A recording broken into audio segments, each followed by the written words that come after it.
Students, तो यहाँ पर व्याकरण संबोध में लेसन नंबर 18 है, क्लास 6। उसमें आज हम लोग एक्सरसाइज को करेंगे। पहला है वाक्य किसे कहते हैं, उदाहरण सहित स्पष्ट कीजिए।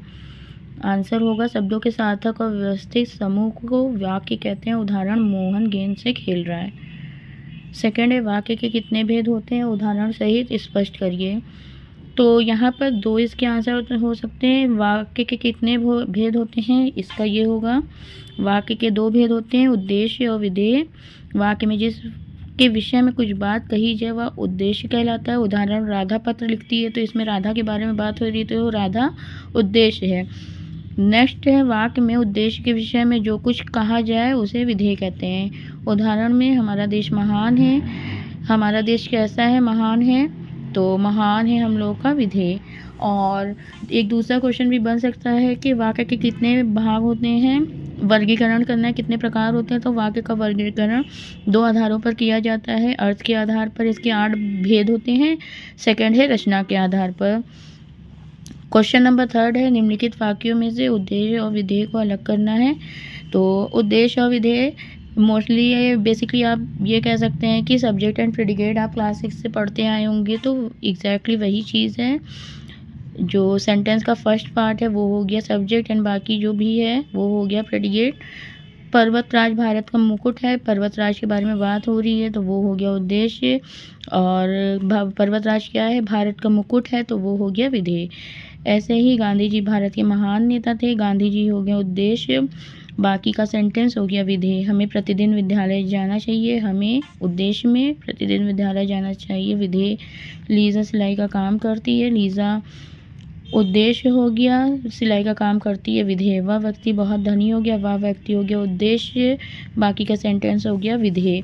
देन इसके बाद आ जाते हैं एक्सरसाइज नंबर 4 पर। अर्थ के आधार पर निम्नलिखित वाक्यों के भेद लिखना है। तुम यहाँ से चले जाओ, आज्ञावाचक वाक्य है। बच्चे मैदान में खेल रहे हैं, विधानवाचक। क्या तुम मेरे साथ चलोगे, प्रश्नवाचक है।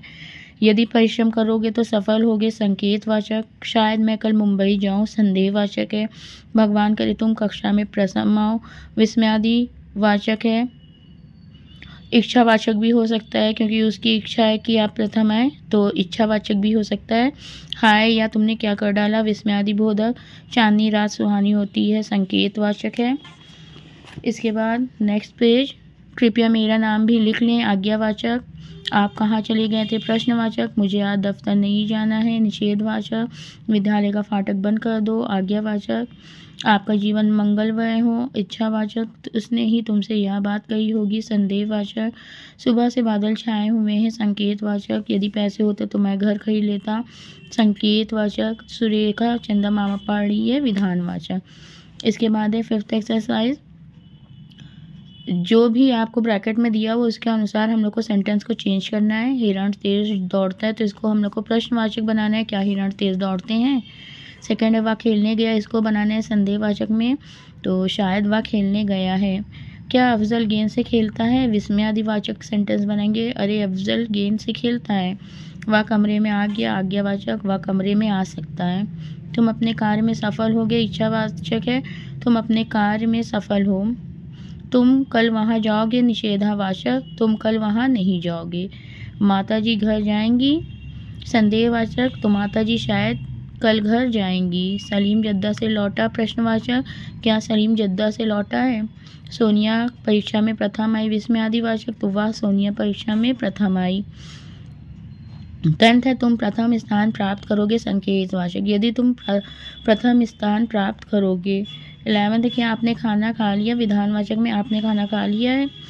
12th है आपकी हर अभिलाषा पूर्ण होनी चाहिए, इच्छावाचक। काश आपकी हर इच्छा पूर्ण हो या अभिलाषा पूर्ण हो।